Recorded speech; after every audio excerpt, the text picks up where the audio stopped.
Now we're ready to start our drawstring and our drawstring casing. So step 1 says, for drawstring, press fabric in half long ways so the right side of the fabric shows. We're going to continue on with step 2. Open the fabric and fold the edges towards the middle and ends towards the inside. Press in half again, top stitch the open edge. Okay, so I'm going to show you what all that means. That's really simple. It sounds complicated, but it's not. So here is our drawstring. This is the piece number 10. It's really long and has no seam allowance. So what we want to do first is we want to fold this in half like a hot dog so that we can see the right sides. We're making the wrong sides touch each other. It's really long, so you may have to do it in short pieces. Do your best to try and fold it in half equally. Okay. Doop, doop.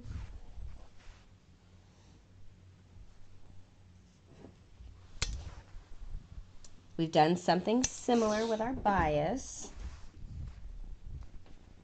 Essentially, this is kind of like what we did with the bias earlier.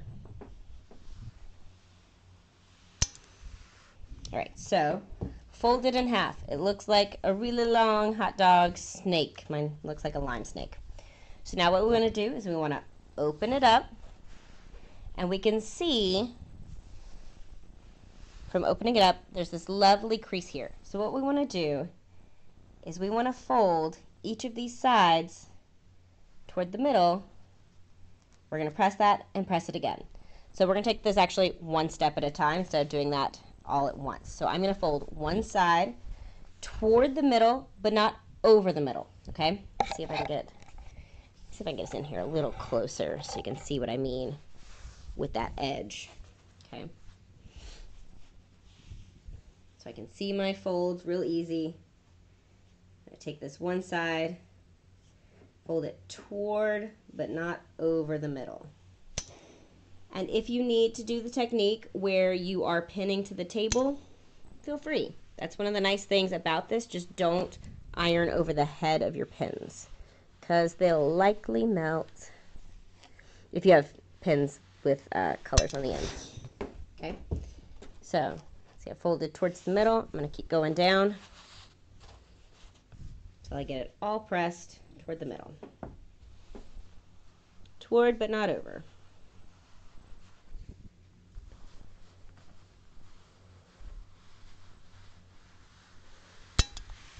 Like that.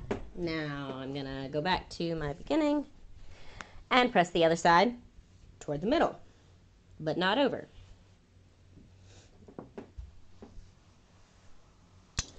Oh, this is really cute the way my pattern's coming out. It's like making these limes match up. Can you see that right there? So cute. All right, so pressing toward the middle, but not overlapping. You can kind of see there's a tiny bit of a gap between them. That's what you want. A little bit of gap. Because if they are overlapping, when we do this last fold and press, it's going to become a little bulky. All right.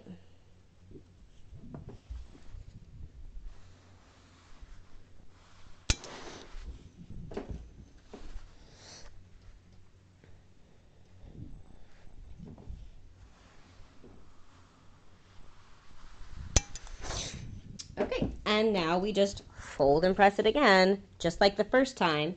So essentially what we're doing is all of these raw edges are in the middle, they're on the inside, and they're not going to unravel on us. So we want to make sure on this last step that we are folding it really nice so that our edges line up smoothly and are not crooked like that. You don't want that.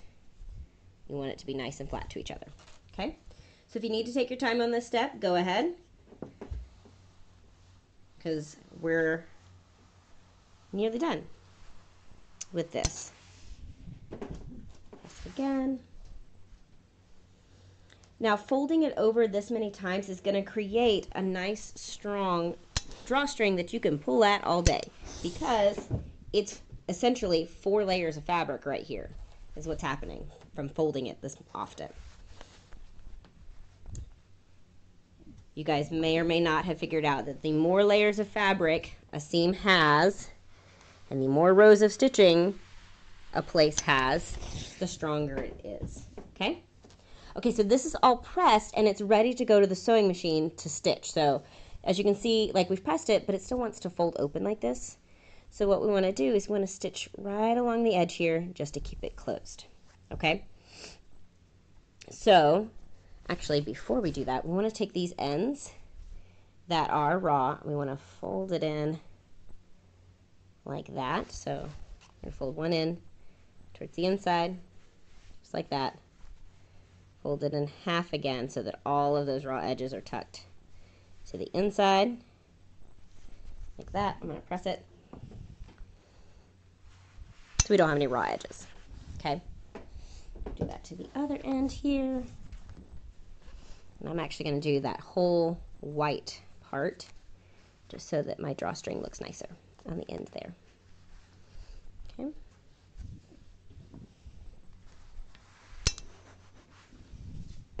All right, let's take this to the sewing machine and stitch it down. Okay, now that we have done all of the pressing for the drawstring, we are ready to do the rest of step 3, which is to top stitch the open edge of our drawstring. So here's our drawstring. It opens up. We don't want it to do that. We have tucked in our ends, so when it's all stitched, none of the edges here are raw. I highly recommend for you guys to pin this together. Just pin it like this so that it doesn't slip and slide on yourself. For time's sake, though, I am not going to pin mine because I know that I can do it without that. But you guys will want to pin these before you stitch them. And I'm just going to stitch about 1/8 of an inch away from the edge. Right here. And since it's folded over there on that edge, it's a little bulky. And so we're just going to stitch all the way down here. And since that's relatively simple and straightforward, we're going to speed run through that.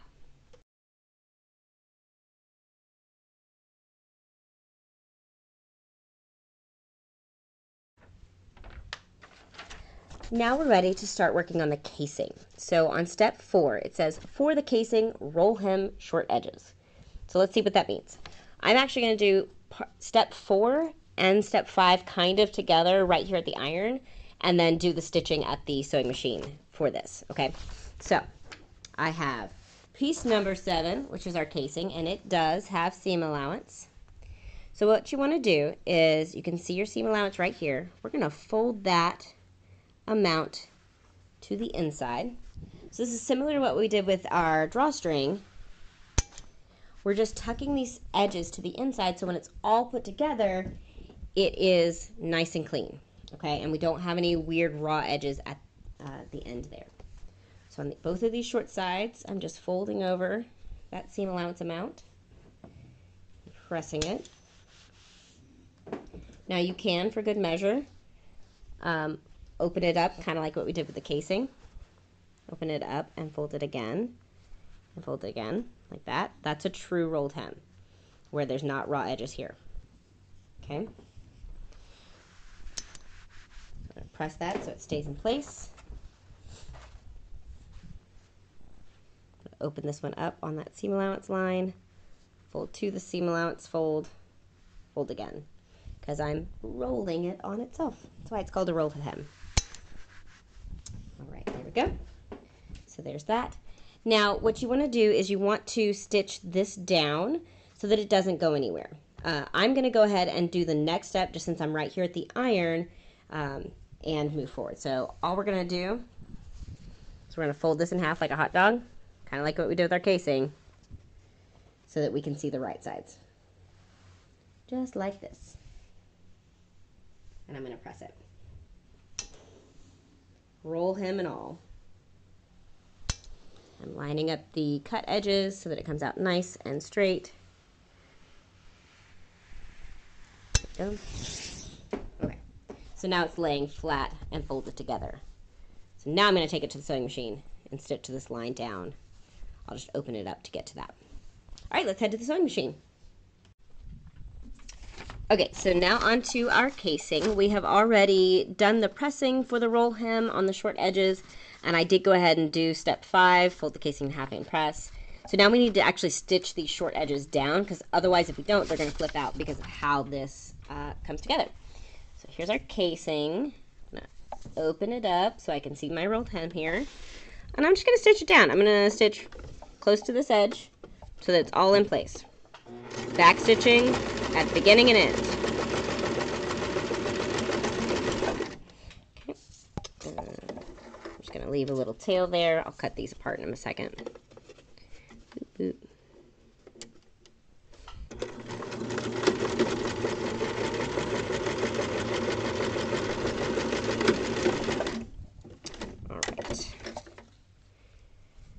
Trim my threads.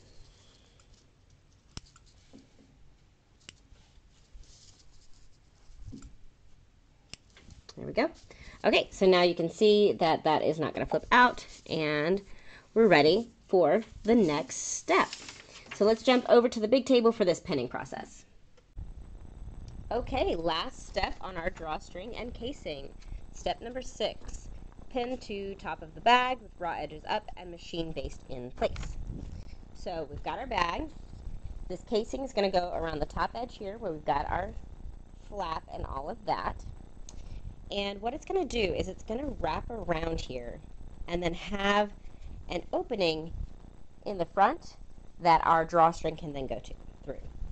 So the first thing that I want to do is I want to actually kind of fold this in half and find the middle of the piece. So it's folded in half. There's my middle. And I want to line that up with the middle of the back. Okay? So I can kind of see, there's our notch in the middle. That tells us where the back is. So I'm going to line that up together, so middle and middle. And my raw edges are facing up. My raw edges are all going the same direction as the raw edges of the top of the back. Okay? So I'm going to pin this in place, just like this.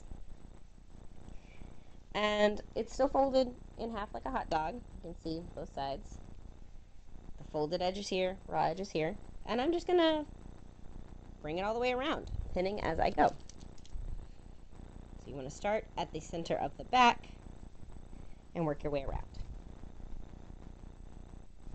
Make sure you don't accidentally put any kind of pleats or folds in here. Everything's laying flat against each other.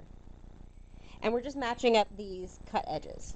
Okay, we're not doing the matching stitch lines like we've done before. The seam allowance is all in here. We can't see it at the moment, but we can see it on this side of the bag. Okay, keep going around.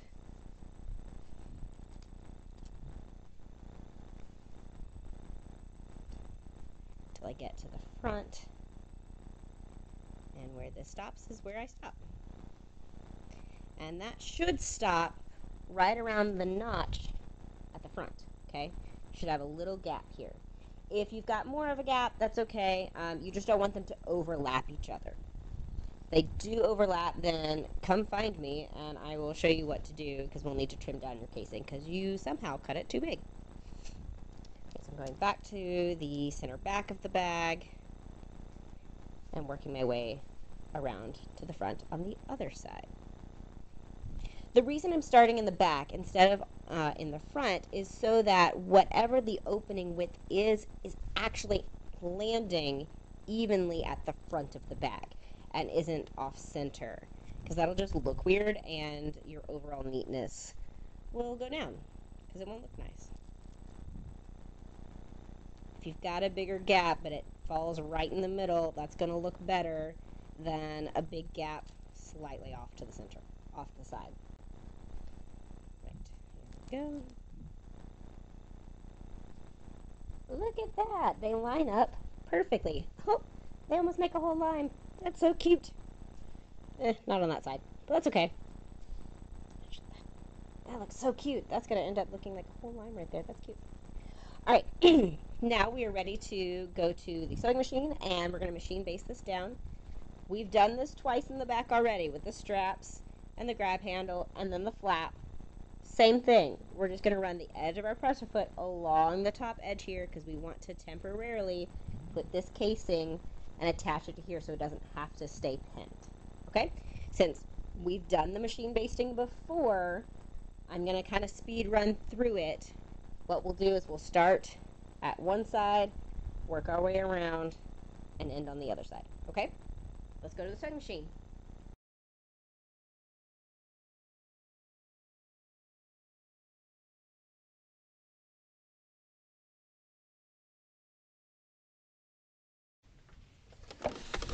Okay, so we've got it stitched on. I'm going to pull my pins out because it's all attached.